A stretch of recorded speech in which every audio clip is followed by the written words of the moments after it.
नमस्कार दोस्तों, मैं हूँ ऋचा अग्निहोत्री और एक बार फिर से आप सबके लिए लेकर आई हूँ धमाकेदार एपिसोड के शुरुआत में अनुपमा कैफे का मेन्यू लिख रही होती है।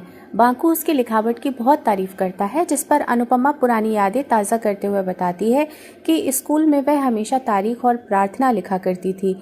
बांकू कहता है कि अब अनुपमा ही मेन्यू लिखेगी क्योंकि वह खुद नहीं लिख पाएगा।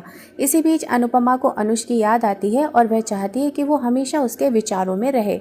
जब अनुपमा और बांकू कैफ़े को देखते हैं तो उन्हें एहसास होता है कि कैफ़े बाहर से तो सुंदर है लेकिन अंदर से काफ़ी ख़राब हालत में है।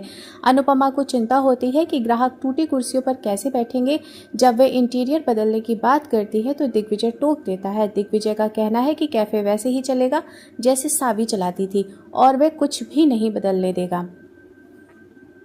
दूसरी ओर माही और अंश मिलकर गौतम के खिलाफ सबूत इकट्ठा करने की योजना बनाते हैं ताकि वसुंधरा उसे घर से निकाल दे। परितोष उनकी बातें सुन लेता है और उसे लगता है कि वह इस जानकारी के बदले गौतम से पैसे ऐंठ सकता है। जब गौतम को पता चलता है कि वो उसके खिलाफ जा रहे हैं तो वो गुस्से में आ जाता है। परितोष उसे भरोसा दिलाता है कि वह उसका सारा काम कर देगा, जिसके बदले गौतम उसे पैसे देने का वादा करता है।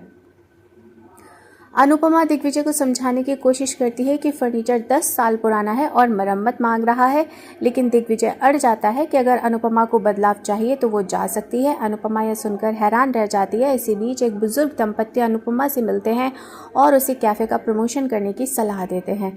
अनुपमा हार नहीं मानती। दिग्विजय के मना करने के बाद वह बेकार पड़ी चीज़ों का इस्तेमाल करके फर्नीचर को ठीक करने का फैसला करती है, जिसमें बांकू उसकी मदद करता है। प्रेम वापस आ गया है और राही उसका साथ देती है। प्रेम को अपनी गलती का एहसास होता है कि उसने राही पर गुस्सा किया था।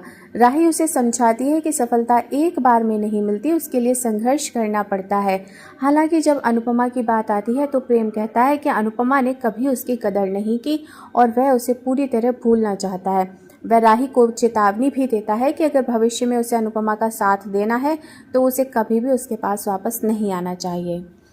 अब हम जानते हैं कि कल के एपिसोड में क्या दिखाया जाएगा। सावी के कैफ़े में पहले मेहमान आते हैं उस दंपति की बेटी, जिसका नाम भी सावी है। कैफ़े की बहुत तारीफ करती है।